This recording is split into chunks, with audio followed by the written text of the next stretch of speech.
जय हिंद दोस्तों। आप लोग कैसे हैं? उम्मीद करते हैं कि आप लोग एकदम स्वस्थ होंगे और तंदुरुस्त होंगे और अपने पढ़ाई को एकदम मन लगा करके कर रहे होंगे। तो आज हम लोगों का 10th क्लास का बायोलॉजी यानी कि जीव विज्ञान का पहला लेसन का 3rd वीडियो है, यानी कि पहला लेसन का तीसरा क्लास है। यानी कि जीव विज्ञान जो है, जीव क्लास 10th का जीव विज्ञान है कि नहीं, जीव विज्ञान यानी कि चैप्टर नंबर पहला का है कि नहीं 3rd वीडियो है, 3rd क्लास है, यानी क्लास को हुआ है तीसरा है कि नहीं। तो चलिए आज हम लोगों को प्रमाणित करने वाला प्रश्न देखना है, साबित करने वाला प्रश्न को देखना है, जो कि एग्जाम की दृष्टि से बहुत महत्वपूर्ण है और अच्छे प्रश्न है कि नहीं। तो चलिए हम क्लास को स्टार्ट करते हैं, है कि नहीं। चलिए, अगर आप मेरे चैनल पे नए हैं तो चैनल को सब्सक्राइब कीजिए और अपने दोस्तों के पास में शेयर जरूर कीजिए, है कि नहीं। चलिए, सबसे पहले हम लोगों को आज के क्लास में समझना है, यानी कि सबसे पहले हम लोगों का आज का क्लास में समझना है कि नहीं, कि एक प्रयोग के द्वारा प्रमाणित करें कि प्रकाश संश्लेषण क्रिया में ऑक्सीजन गैस मुक्त होती है। यानी कि आप लोगों को इसके पहले प्रकाश संश्लेषण के बारे में टोटलिस्ट बता दिया गया है।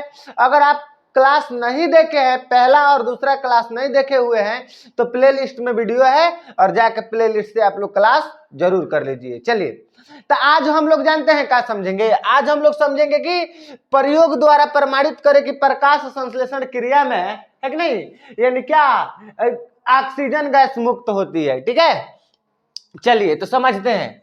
कह रहे कि प्रकाश संश्लेषण क्रिया में ऑक्सीजन गैस मुक्त होती है, इस बात को प्रमाणित करने के लिए आवश्यक सामग्री।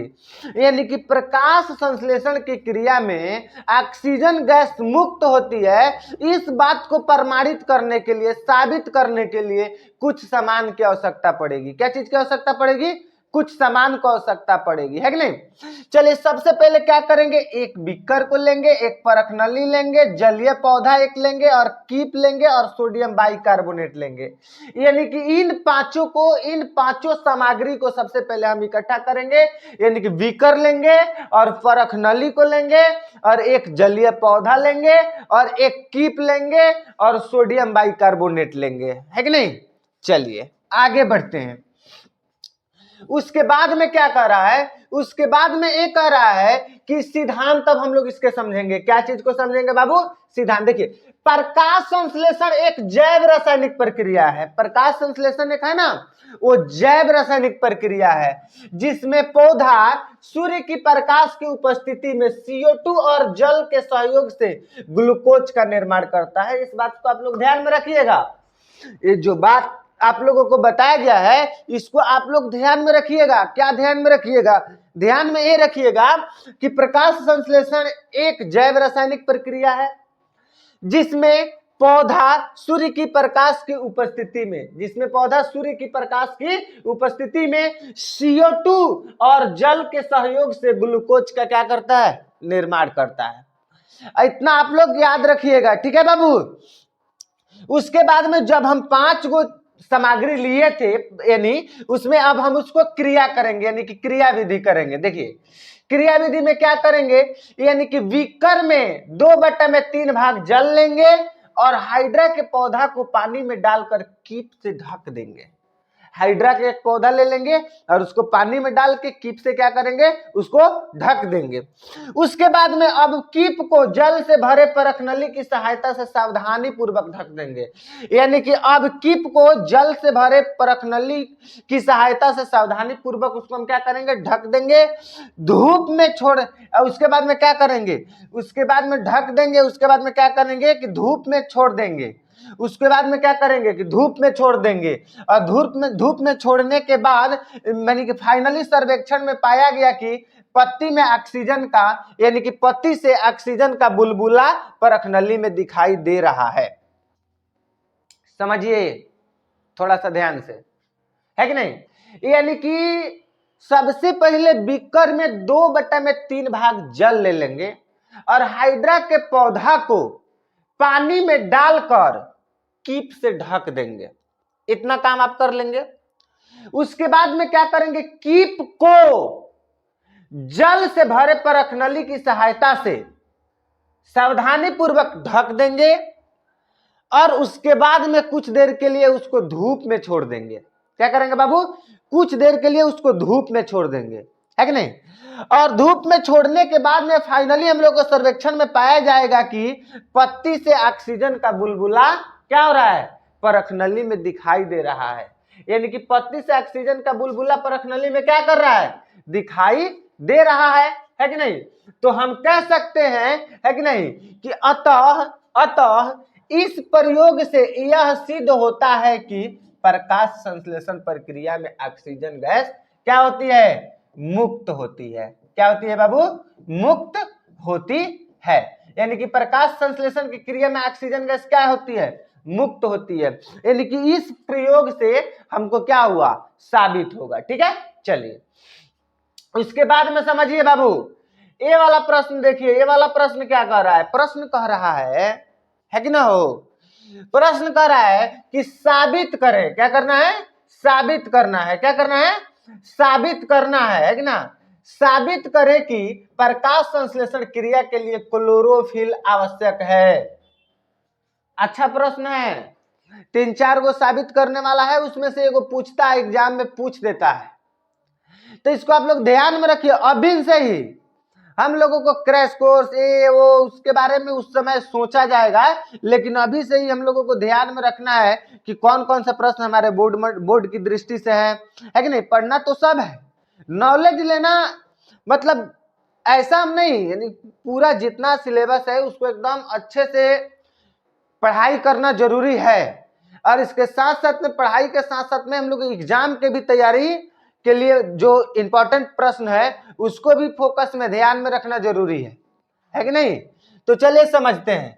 यानी कि साबित करें कि प्रकाश संश्लेषण प्रक्रिया के लिए क्लोरोफिल क्या है, आवश्यक है। इसको हम लोग क्या करेंगे, साबित करेंगे। तो चलिए समझिए, कह रहा है कि प्रकाश संश्लेषण क्रिया के लिए क्लोरोफिल का होना अति आवश्यक है। इतना तो बाबू सबको, आज सब बच्चे आराम से लिख सकते हैं, इसमें तो किसी को कोई दिक्कत नहीं होगा, है कि ना। यानी कि प्रकाश संश्लेषण क्रिया के लिए क्लोरोफिल का होना अति आवश्यक है कि ना। उसके बाद में कहेंगे कि इस बात को प्रमाणित करने के लिए गमला में लगा क्रोटोन का पौधा लेंगे। यानी कि इस बात को प्रमाणित करने के लिए गमला में लगा एक क्रोटोन का पौधा को क्या करेंगे, लेंगे, जिसे 2-3 दिन के लिए अंधेरे कमरे में छोड़ देंगे। उस पौधा को क्या करेंगे, 2-3 दिन के लिए अंधेरे कमरे में छोड़ देंगे। ठीक है, क्यों छोड़ेंगे, क्योंकि पत्ती स्टार्च रहित एवं चितकबरा हो जाए। अगर पत्ती को हम अंधेरे कमरा में रखेंगे तो स्टार्च रहित हो जाएगा और क्या हो जाएगा, चितकबरा हो जाएगा। आप लोग चितकबरा समझते ही होंगे, है कि नहीं। उसके बाद में देखिए बाबू क्या होगा, उसके बाद गमला में लगा पौधा को, फिर उस पौधा को 2-3 दिन के लिए अंधेरे कमरा में छोड़ देने के बाद की बात है। उसके बाद गमला में लगा पौधा को 3-4 घंटे के लिए धूप में छोड़ देंगे।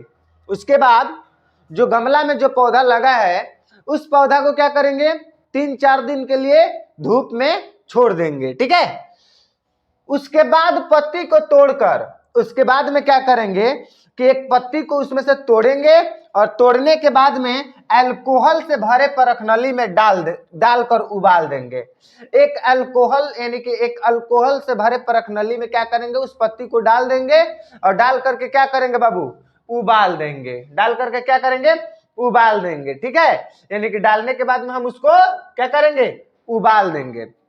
देखिए अब क्या करना है, आगे हम लोगों को क्या समझना है। इतना जब काम कर लेंगे तो हम उसके बाद में जब हम इतना काम कर लेंगे तो हम सबको पता है, क्या पता है, कि क्लोरोफिल अल्कोहल में घुलनशील होता है।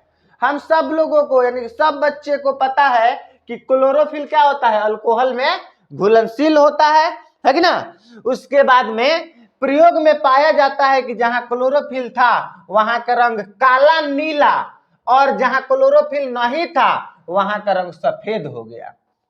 यानी कि इतना सब चीज करने के बाद लास्ट में फाइनली हमको परिणाम मिलता है कि जहां पर क्लोरोफिल था यानी कि वहां का रंग क्या हो जाएगा, काला नीला, और जहां पर क्लोरोफिल नहीं था वह उसका रंग क्या हो जाएगा, सफेद हो गया। यानी कि इस बात से प्रमाणित होता है कि, अतः इस बात से प्रमाणित होता है कि प्रकाश संश्लेषण क्रिया के लिए क्लोरोफिल क्या है, अति आवश्यक है। अतः इस बात से प्रमाणित होता है कि प्रकाश संश्लेषण के लिए क्लोरोफिल क्या है, अति आवश्यक है, यानी कि प्रकाश संश्लेषण क्रिया के लिए क्लोरोफिल बहुत ज्यादा जरूरी है। ठीक है, उम्मीद करते हैं कि आप लोगों को बहुत अच्छा से समझ में आया होगा। अगर अच्छा से समझ में आ गया है तो आप वीडियो को लाइक कीजिए और अपने दोस्तों के पास में शेयर कीजिए। मिलते हैं अगले क्लास में, तब तक के लिए जय हिंद।